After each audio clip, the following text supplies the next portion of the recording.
Welcome, insiders, veterans, north, south, east, and west. This is David Pineda, veteran claim expert here at VA Claims Insider and brand ambassador. And I'm joined today with a good friend, Brandyn Cox of BMC Accounting. He's tagged as well. And today we're going to talk about something that most people don't want to talk or know about: taxes.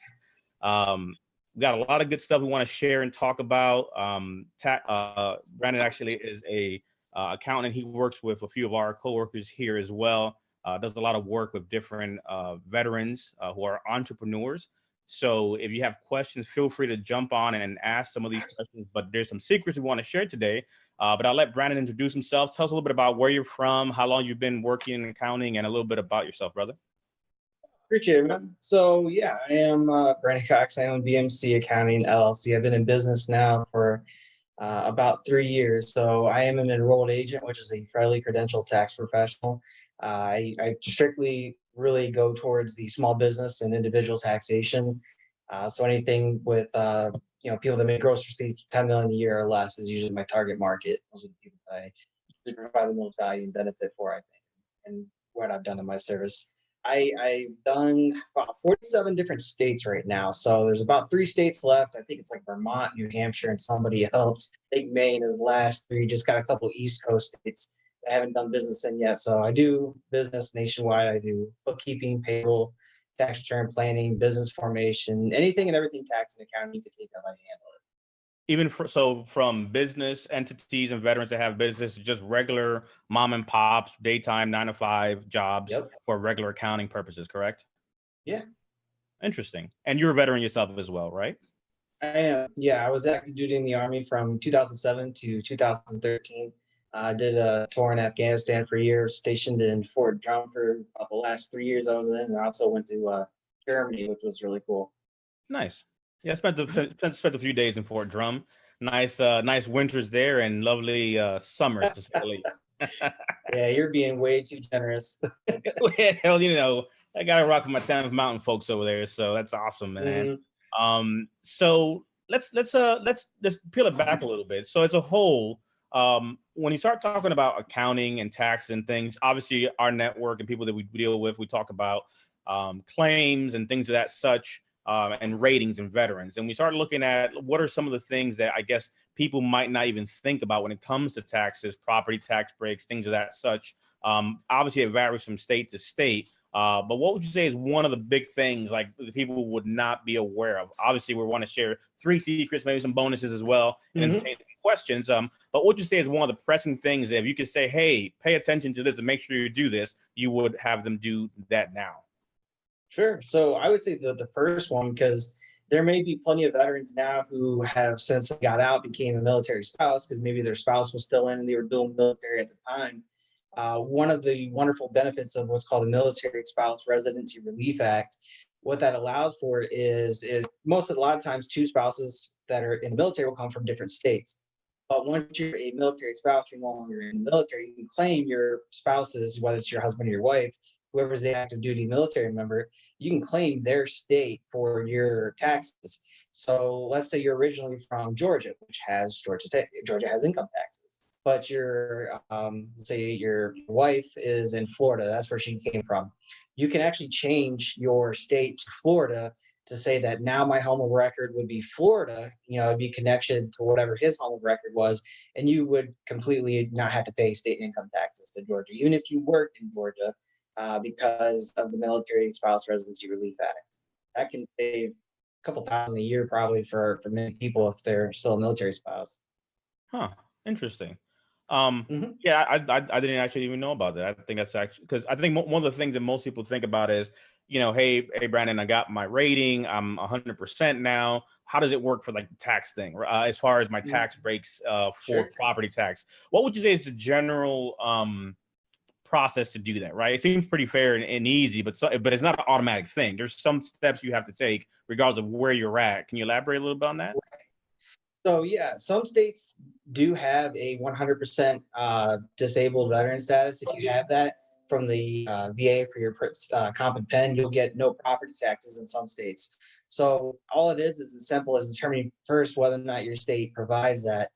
There's, I think, at least 10 different states off the top of my head that I remember that do it. So all you do, first of all, you just find out if they do that. And then it's usually a simple application, one form that you write and you provide a document from the VA. Because every time you get your claim letter from the VA, they send something to you that shows a breakdown of what your percentage and what their ratings are for. You would forward that along with that form to your state, and they would say, okay, so we can go ahead and take off his property taxes. Some states have that. Other states have deducted like half of property tax if you're a certain percentage or not. So just because you're not 100% doesn't mean that there aren't property tax benefits out there for your state.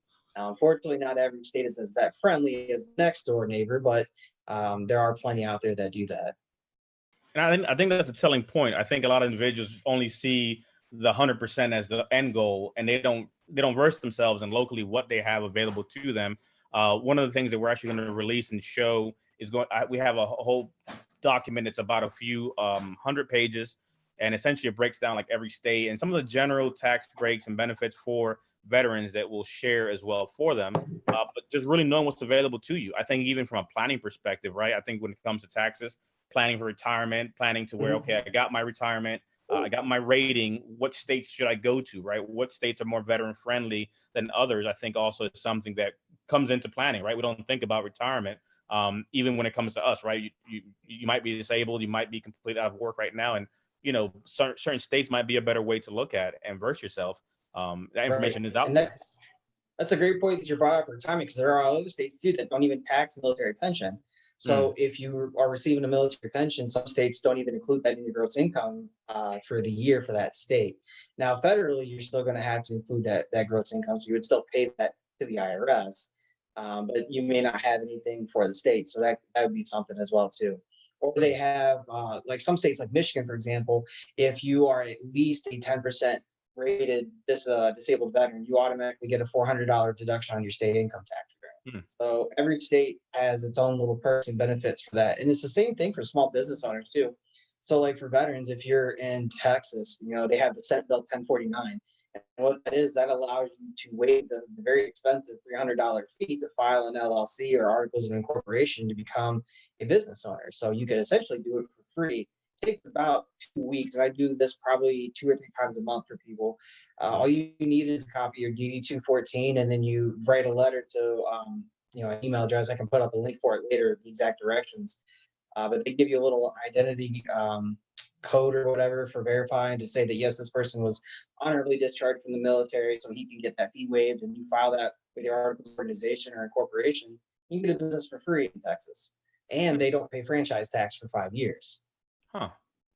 Interesting. And I think that's one of the areas where a lot of business owners, so let's say we have, veterans out there that they're looking at doing something new in life. They may have their rating disability, but now they might want to become entrepreneurs or have a side business and things like that. There's extra breaks in there that obviously apply to you as well. Interesting. Right. Yeah. Like I know Virginia, there's a waiving fee for filing an LLC. In Minnesota, there's special tax breaks if you're a minority owned or veteran owned or female owned. There's a lot of states out there that give specific tax breaks just for the veteran community. Interesting. Huh. What would you say is the number 2 thing you would share? So we got the wives benefit out there. What would be the number 2 thing that you would see out there that many people might neglect, might not be aware of that applies? Mm-hmm. So I would hope that most people are aware that their pension, if they, some of the listeners that haven't yet got their comp and pen rating or anything from the VA yet, it's non-taxable. So you don't have to include it in your gross income. You don't have to include that in when you do a lot of different applications, whether it's FAFSA for your kid to go to school, you won't have to include that. It doesn't usually get included unless you want it to for things. So like if you want to include it on a credit application, you can show that as a source of income because it's a guaranteed source of income. And the same is true for when you go to get a mortgage for your house. You would show that you get, X amount of dollars every month because your service is connected.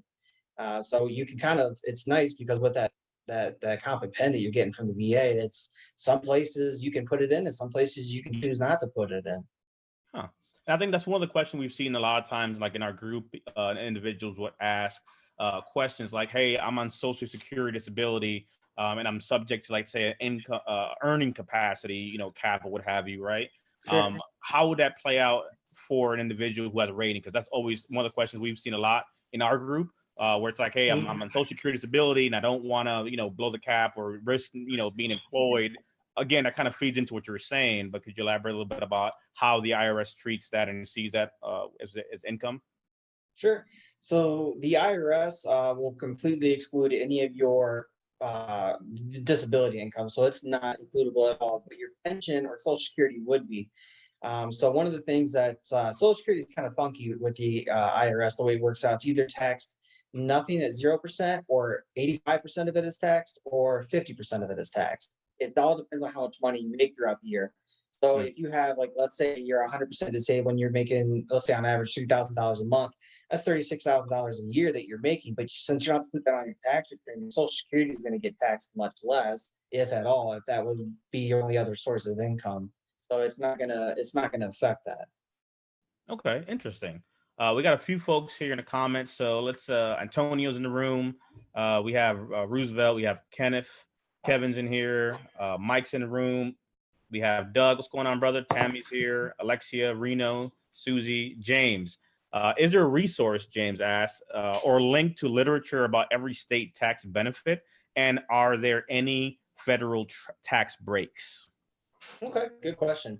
So the Military Times does, they're on, you can usually Google them and they have a lot of really great content. They have kind of compiled an all state by state type of thing. So I would look at them. They're not a tax authority, but they're just like a newspaper kind of online blog, just like anybody else. So they usually have a lot of great stuff that will tell you the different states, particularly that you want. But as far as federally, no, there's really not any specific tax break for just because you're a veteran, you get X, right? So there's no deduction or credit for being a veteran. Most of the deductions and credits that are available are for those that are in the active duty or Coast Guard, or if they're in reserves or whatever. So, like, one of them, for example, is it's called Section 121 exclusion. So if you are active duty or reserve or National Guard and you get stationed, more than 50 miles away from your home, if you bought a home during that time, you only have to live in the house for at least 2 years, and then you can wait up to 15 years and still sell that house and not have any capital gains tax on it. So there's special things that are just meant for military, whether they're reserve guard or active duty, but nothing particularly just for veterans on the federal level. Okay. And then so, and you could easily, like Brandon was saying, for example, you could do a quick search here. So, like, just literally Google it. We could put some resources here, but just kind of going down, military benefits info, military.com has a breakdown. And here you can kind of go and just kind of look at your specific state. Because obviously every state is going to change as far as they're concerned. They have deadlines here, some information as far as military income, what the retirement pay, like we were just saying, for example, I guess this is Connecticut. Yeah. Retired pay tax free. DC follows federal tax rules. And here they'll link you to the website so you can kind of go into that one specifically and get some more information as it relates to that specific state. Interesting. Mm-hmm. Let's go back here. All right, so let's move on to number 3. What's a third thing that you would say that you've seen a lot again in your experience that would be a good tip for folks to kind of keep an eye on? Right. So that the third one kind of got wrapped up into the first one. Actually, it's funny because the first one was really the military residency or military spouse residency relief act, but the third one was that retirement. The idea of you can move to another state, like we just saw in there, Delaware doesn't tax up to, like, I think it was like $62,000 a year in retirement pay. So you can end up pretty much decide when it's time to retire, or if you just want to move anyway, you can find out whether or not that's going to be a good move for you. If you're thinking most states on average, let's say a 4% tax rate, 4% on, let's say, $60,000. I mean, that's $240 right there. That'll save you. So dollars are dollars, Oh yeah. Find it where you can. And so another again, just doing like some quick searches here. I think like Veterans United has like a breakdown, a full property tax exemption list by state here. And again, just useful information to know of where you're at and what qualifies in your state specifically.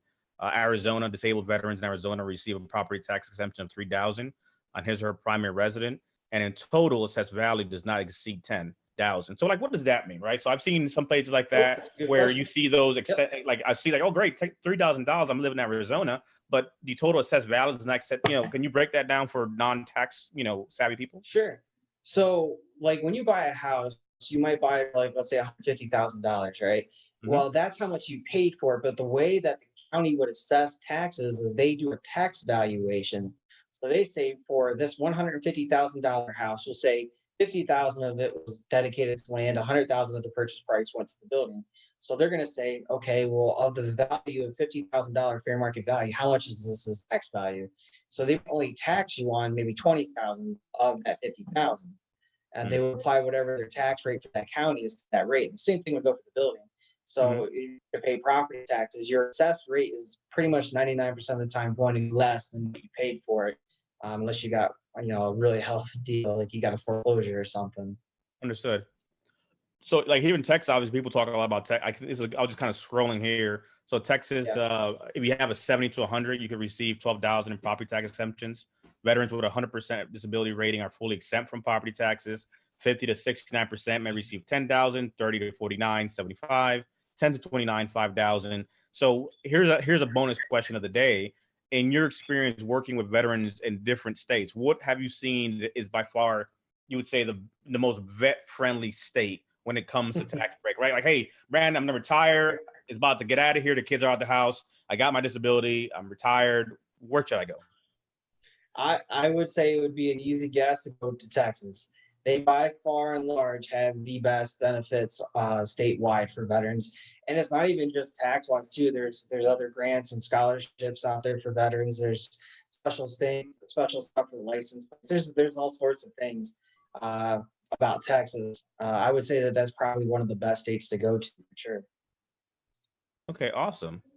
Someone had here a few questions. Illinois too. Mike mentioned. Mhm. Yeah, I would say probably one of the states that I've seen that hasn't been as beneficial. A lot of the Midwestern states. So, like Indiana, I don't really recall seeing anything that was particularly special for veterans. Or I think North Dakota was the same concept. So there's a couple of these outlier states that there's just nothing.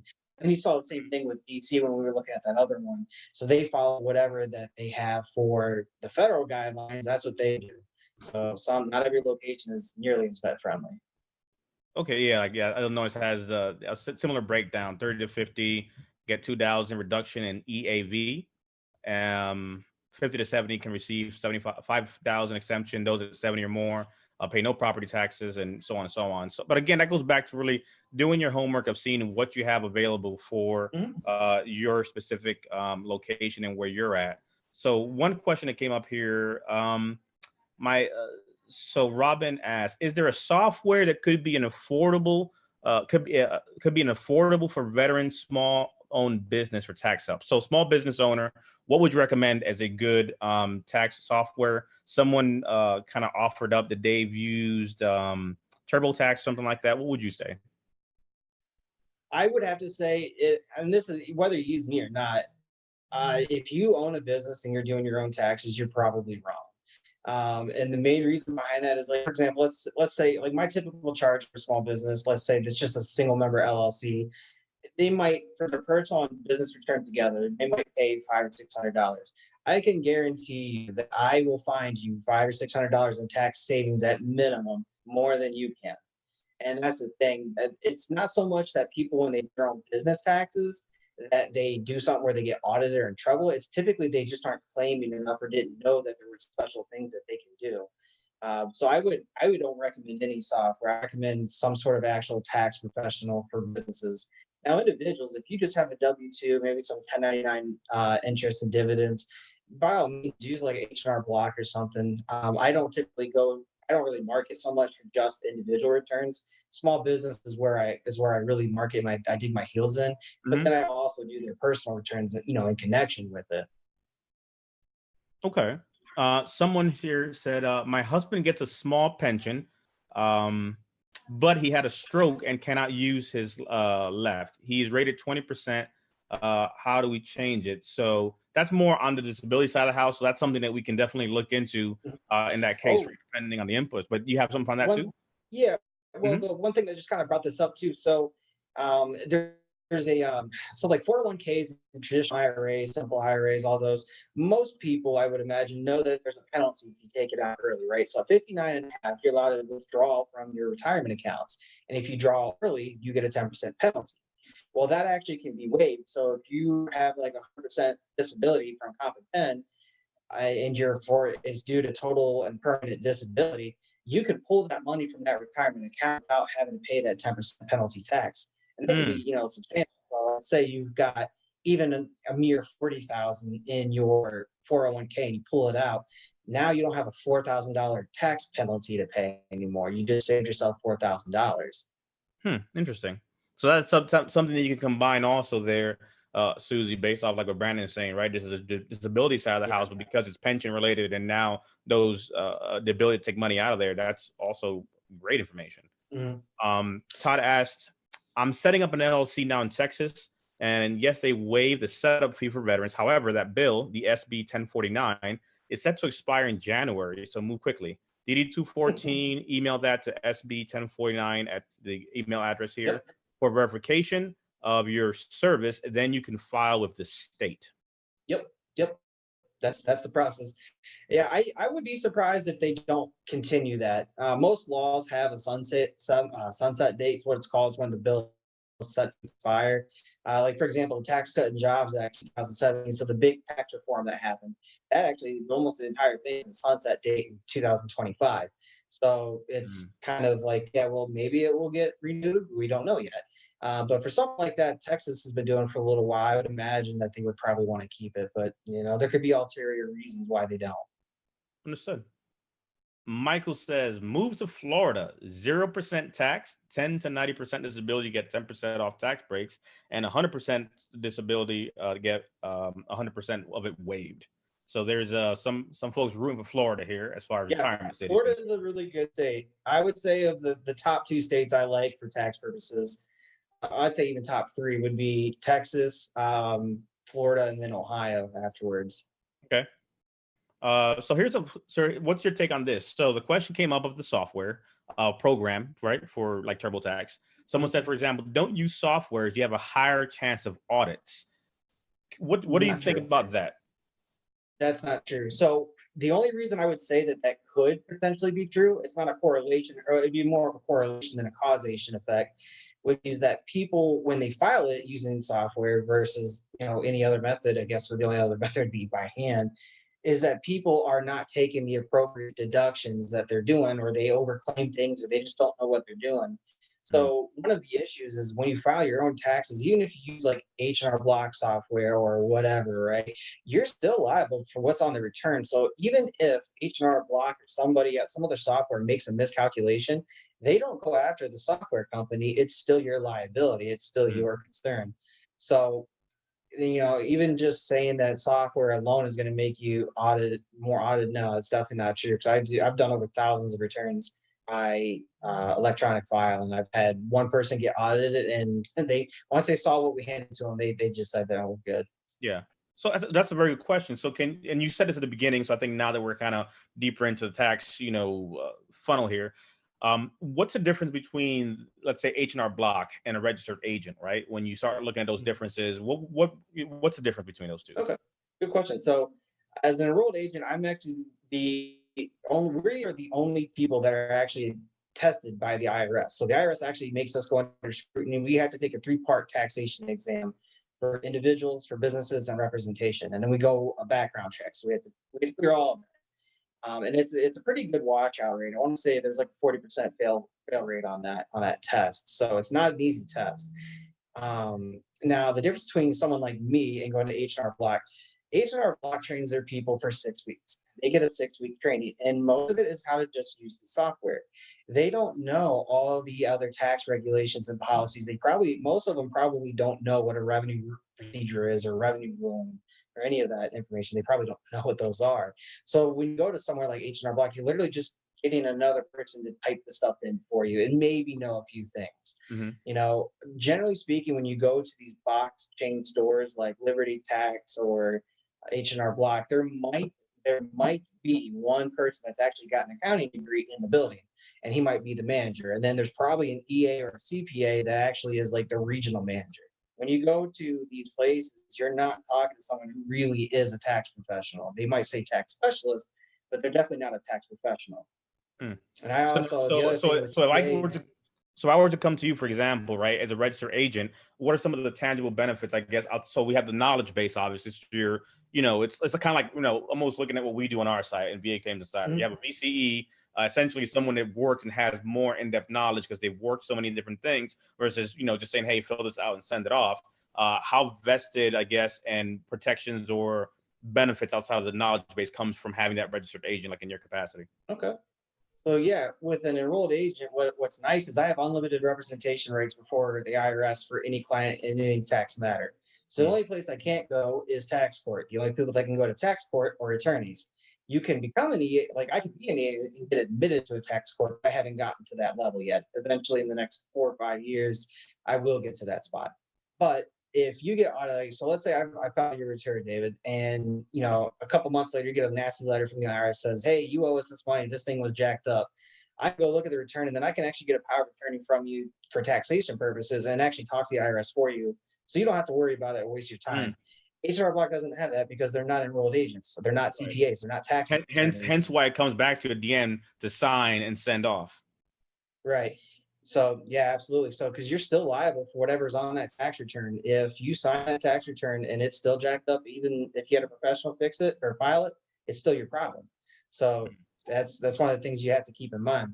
So doing due diligence when actually seeking out a tax professional is important. Say, hey, have you done returns with X, Y, and Z before? Have you done them in my industry? Find out if that person's familiar with what you're doing. Like, for example, real estate. Real estate is a very specialized niche. You got to know what you're doing with real estate in order to be any successful at it with tax purposes. It's very different than a normal business. Now, so that's a good point now, right? So a few comments here. I'll get back to that in a second, but can you break the myth of the audits, right? Everyone's like, oh, the IRS is coming. And I've heard different things that people have said as far as, audits are concerned, right? Like the big boogeyman is coming. Some are the mindset of, okay, they audit you, you present your case, as long as you're on the up and up, things happen, you get a slap on the wrist and off you go and rectify it. Worst case scenario, you get a bill, you pay, you move on. Some people is like, you're going to jail automatically, Wesley Snipes type of situation. Can you break the myth of exactly what happens in that case? Right. So with IRS audits, so usually what will happen first is your return will get filed and then it's in the IRS the centers. And then if it gets flagged for an audit or an examination, first is an examination. That's when someone will actually put eyes on a tax return and they will see if things are right. Because not everybody gets audited for any particular reason. They even have what's essentially a lottery that they just pick a random person and they will do a line by line audit with that person to verify that the IRS systems are catching the right people. So just because you get an audit doesn't, first of all, even mean that you did anything wrong. So, and that's the one thing is people are so willing to just go, okay, yes, here, pay the money, go for it, bye. No, that's definitely not the case. I've helped people with many a times where they'll get a notice from the IRS that says, hey, we think you owe an additional $12,000 in tax. I'm like, yeah, let's see about that. So I'll have them, basically we amend their tax return and we file it the way it should have been filed. Instead of owing 12,000, they maybe really only owed like 2,000. So that's that value right there. I mean, I saved you $10,000 and I surely don't charge that. Now, one of the things that there's a big myth with audits too is a lot of people, especially the old timers, they'll say, oh, don't claim a home office expense because that'll flag you for audit. If this were 1980, yes, that would probably be true, because think of technology in 1980s. Right. Could you do this, what we're doing right now in 1980? Right. No. So it would be hard to really maybe say that you had an office at your house. Nowadays, most everybody can use something in their house for an office. So there's a lot of myths out there about what could be caused as an audit problem, and it's usually not true. Like mileage, right? As long as you have a written documented log of your mileage, you're fine. It doesn't matter. That's all that matters. You got a written documented log that shows your business miles. So if you get audited, you just slap that at them and that'll be gone. And I think that's where technology comes into place. You have apps, you have all these different things. So I think a lot of it comes down to, well, this is what my dad told me. My uncle told me a story of what happened to him back in the day. And again, rules change, laws change, Yeah. and being able to have these conversations, I think, breaks the myths. Few questions here. So someone says they're definitely planning to go to Florida, 5-year plan. So Tammy is going to Florida for retirement. Yeah, that's where the other 90% of old people go to. Washington is awful for veteran breaks, says Robin. Any tax advice for expats living out the country like the Philippines? That's a good one. We have a lot of veterans in the Philippines. Can you talk on that? Okay. So if you're a U.S. citizen, you will always have to file a tax return with the IRS. So they tax you on worldwide income. Doesn't matter if you make your money in Philippines, Iraq, or Japan, or China, or wherever. It doesn't matter. You're going to get taxed on that income, even if you pay taxes to the other governments. However, if you there's a thing called foreign earned income exclusion. So if you have physical presence in that country for at least 330 days out of the most consecutive 365 days, you can exclude, I think for this year, it's like $105,000 or $106,000 in income from your taxes. So if you only make like $50,000, but you live in the Philippines, yeah, you still have to file a return, but you won't pay taxes on that money. Okay. Interesting. Mhm. Let's see. Someone says realtor in Florida right here. This is John Fezzi. In our chat inside here, we got Mike says Florida has hurricanes. No, thank you. Steven, use a professional. I've played with the IRS and they bite hard. $50,000 or less, and they will work with you on a payment schedule. Yep. So I do this pretty often, and they'll even do a payment schedule afterwards. So even more than 50,000. But for the most part, if you owe the IRS, let's say this happens a lot with my clients that are in their first year of business, and then they file their first year's taxes, and I'm like, hey, I hate to break this to you, but you're like 26 grand. They're like, wait, what? And it's like, did you make any estimated tax payments this year? And they're like, no, I didn't know I had to. Well, you got to pay taxes throughout the year because nobody's withholding them for you. So they'll end up owing money. And I go, okay, well, I'm assuming that you probably don't have 26,000 sitting in a bank ready to go for the IRS. Right. Like, Right. so you get on a payment plan and they will go out as far as 6 years. So pretty much whatever you owe, they will go by 6 years. Now it may take a little bit longer because of the interest, but the longest they'll let you agree to is 6 years. And then there's other tax resolutions out there, like partial payment installment agreements or offers and compromise. But I don't want to really heavy hit on the offers and compromise. People think it's like the thing to do because it's like, oh, if I owe 100 grand, I can tell the IRS I can only afford 2 grand and they'll let me do that. Like, no, and it's evasive. It takes a long time. I'm going through an offer and compromise with the client right now, and they owe about $80,000 in taxes, and we're trying to settle it for a very, very small amount of that. But it's not a guarantee. Just because we say that we don't, this person doesn't have any money doesn't mean that the IRS is like, yeah, okay, we'll just let that go. Interesting. And that's called a offer and compromise. Yep. OIC, offer and compromise. So there's a couple different kinds, but the most common one is the doubt as to collectability. So that's when you say, hey, we have no money. I've got no assets. I've got debt out the ears, and there's no way I can pay you guys. Okay. Let's see. If you guys have more questions, start piling them in and commenting them. We'll definitely start answering them as we're going here for a few more. We've been going strong here for a little bit, so don't want to take them out of work. I know you got a whole few calls probably piling up on you. My phone has been on vibrate for about 8 months now. I can't. If I had it on volume, it would just drive me insane. Trust me, I hear you, brother. Greetings from California, says Rosio. Rosio, congratulations. He just got her rating. Fun fact. So Brandon actually and Tyler, one of our good VCEs here, are buddies, and actually you are his accountant. So that's actually a pretty fun fact there. And you are also part of our community too, in one way, shape, or another. So being a veteran, also you are also a client that's just a few days away from moving forward in your own claim. So fun fact for the community. Brandon also is part of the family here. Yep, I've got my rating, and in fact, I'll be calling up on VA claim services soon enough to change it. Tyler said he's ready. So Tyler's gave me one of our VCs, Tyler's here, gave me specific instructions to tell you to call him and not me. So don't call me unless it's for the show we're doing here. Yeah, vet to vet. But I can't. I'm not talking VA claim with you. Senior Stark says pros and cons should be researched for Florida. I live here. Cost of living has been skyrocketing. Pay doesn't rise, and hurricanes is high. Don't forget about the Florida man and hurricanes. Please do your research before thinking. And I think that's just obviously good, due diligence of places to go. Yeah, personally, it's too hot for me. I don't like sweating, so I don't like the heat. There's that part. Humidity and me are not friends. Mm-hmm. Doug asked, what is the percentage of self-employment tax since there is no company paying part of them? So, Question. so somebody who's an entrepreneur, how much do they Mhm. set aside? Like, what's the rule of thumb? So the self-employment tax, what that is, okay, so everyone has obviously been in the military or at least had a job, right? So you have a W-2. When you get a paycheck from an employer, they already withhold Social Security and Medicare from you. That's 7.65% of your gross wages. What most people don't realize is that the employer has to match that for every one of their employees too. So whatever you pay, they pay as well too. So the whole burden of Social Security and Medicare is 15.3%. That is also the tax rate for self-employment tax is 15.3% because self-employment tax is Social Security and Medicare. It's the whole burden. Gotcha. So if you're self-employed, so if you're a single member LLC or you're receiving a 1099 as an independent contractor or you're a general partner in a partnership, you probably I would say depending on most, depending on how much money you make, I would say anywhere between 20 to 30% of net income would be an amount that you want to make quarterly estimated tax payments. And people think that they're just going to pull the money to the side. And I don't really like that idea for a couple reasons. One is you're required to make quarterly estimated tax payments if you owe at least $1,000 or more. And because you're going to get a penalty at the end of the year. Even if you have all that money ready to go and pay, you're going to get a penalty for underpayments. You got to pay it throughout the year.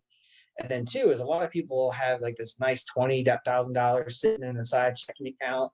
And they're like, okay, yeah, my tax money set aside. But then they're like, I really want to go on vacation, and then they don't make the payments to It the looks nicer in my IRS. bank than their bank. They don't need it right now.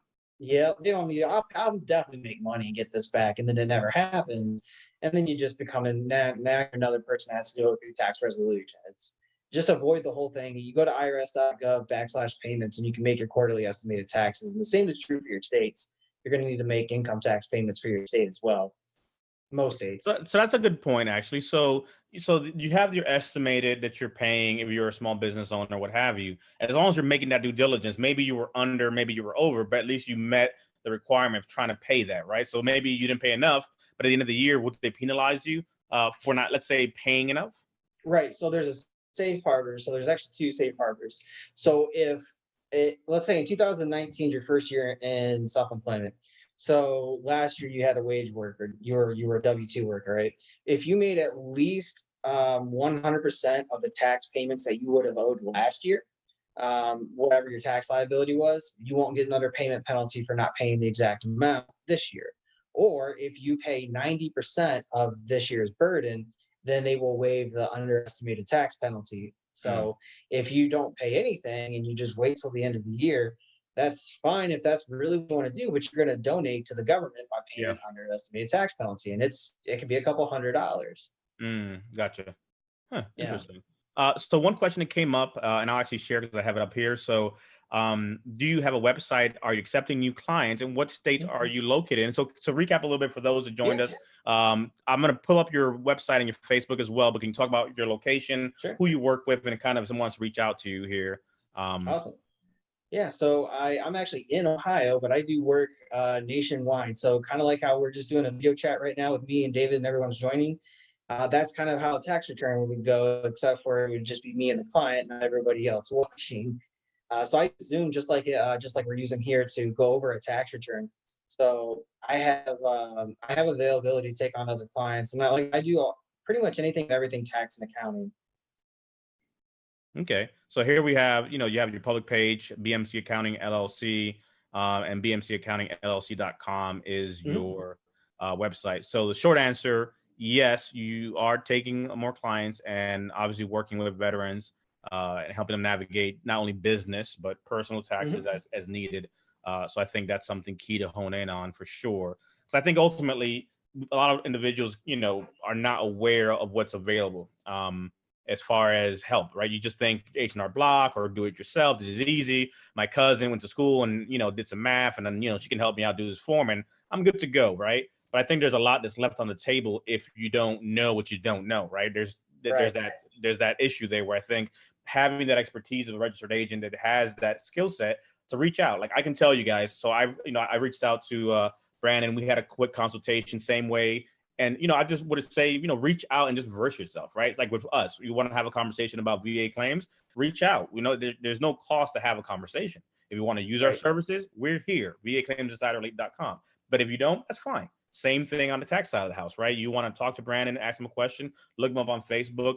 He has his own page as well. Maybe it's a good fit, maybe it's not. But ultimately, it's about giving content, giving value, and sharing. Because I think that in our community, there's just a lot of unknowns, especially as it talks about retirement, disability, pensions, and things like that. You got a neighbor here. So Quadri says, we are in the same city. So you have a neighbor here in the comment section. 614 here, he said. 614? Mm-hmm. What area code is that? I'm 419. What area code is that, Quadri? We got 2110. That's my city. So area codes are going up. All right, guys. So we're gonna go for another 2-3 minutes here. 5, we'll say. He's out in Columbus. Okay, probably. Cool. If you have any questions, folks, definitely feel free to put them here in the comments, and we'll get that too answered here. We are going to post this as well on YouTube. Somebody did ask about that, so we'll share that as well, so you can come back and watch it. So this will be here on the page should you want to review it again. Let's see here. So to recap, for those that may have not been here in the beginning, from 1 to 3, we touched on 3 key things that I think are pretty interesting to note. Can you run down the line again? Yeah, sure. So the first one is if you are a military spouse of someone that's active duty, reserve, or National Guard, you can pretty much essentially change your home of record for your state for tax purposes under the Military Spouse Residency Relief Act. And that would be nice if the service member came from a state that has no income tax. Well, you could kind of follow suit with that. So that could save you a couple $1,000s. Number 2 is that there are many states out there that will either deduct some or all of your retirement income for state tax purposes. So you may not have to pay state tax on your retirement income. And then number 3 would be the property tax. Many states also have the same thing where they'll deduct some or all or a portion of your property taxes based on the rate percentage that you have. Awesome. One last question came in here. So what is the self-employed cap on write-offs? There's no such thing. Okay. So you can write off as long as it's an ordinary and necessary business expense. It's a business expense. So just because you have a business and you have a loss doesn't mean that you're going to be subject to an audit either. I showed a loss my first year and I never got audited. So just because you show a loss doesn't mean anything. Now you have to write off things that are business related. You can't show off things that are not business related. Yeah. You can't say that the trip to Cancun that I'm going to go to someday is going to be a business expense unless I throw I'm having a meeting. What are you talking about? Yeah, I get that through a lot of times throughout the years. Like, hey, I'm gonna throw my shareholder conference down in Cancun. I'm like, okay, well, are you bringing your shareholders down there with you? Like, how many people own the business? Oh, it's just me. Well, then no. It's a party of one, man. Yeah, you can try that all you want, but the IRS is gonna go, well, that was not a necessary and ordinary business expense, disallowed. Yeah.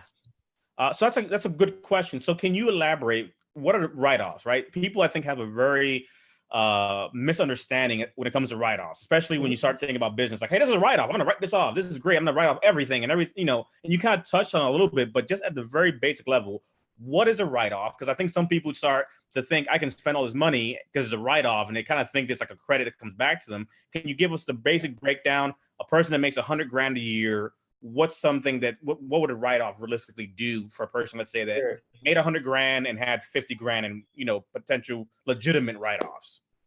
Mm-hmm. So deductions are what everyone calls write-offs. They're actually called deductions. Everyone likes to call them write-offs. So some things are written off entirely, some things are not written off at all, and some things are deducted at 50%. So it all just depends on what you're talking about. So like meals, for example, as a business owner, if you just go to Subway because you want to go eat lunch, that is not a deductible expense. For meals, it has to do with business before, directly, or during or directly after. You have to have a client or a business meeting discussion. You don't have to make any money out of that discussion. But like if me and David went to Subway instead and I paid for his meal because he's a potential client, that would be the 50% deduction. So not all of it. Now, they also don't have entertainment expenses anymore. They got rid of that under the Tax Cut and Jobs Act. So if you buy like a golfing membership at a club, country club for one of your clients, and it gives you no tax benefit. Mm. So most of it is most things are deductible, but there's a lot of there's it's easier to explain what isn't deductible, I think, versus what is. Like another one I get asked all the time is, oh, well, my business donated $10,000 to charity. I'm like, no, you donated $10,000 to the charity because it's not a deduction. Mm. So it only becomes a deduction at that point if you itemize your deductions, Yeah. and that can be kind of hard these days. I did over 400 returns for 2018 so far this year, and I've had 2 people itemize their deductions. The standard deduction is just too high anymore. I see. Which is a good thing, but it just the weight of giving to charity is not nearly as powerful as it used to be. So you're saying if I go to Uber Eats right now and order myself something, we have virtual lunch because I might work with you and you might become a VA Claims Insider client. Yeah. That we're leveraging technology there via distance for lunch. And especially because this is recording, this would be perfect, because then you could if the IRS goes, yeah, we don't believe you, like, okay, cool, watch our conversation and then watch me talk about how this is deductible during it.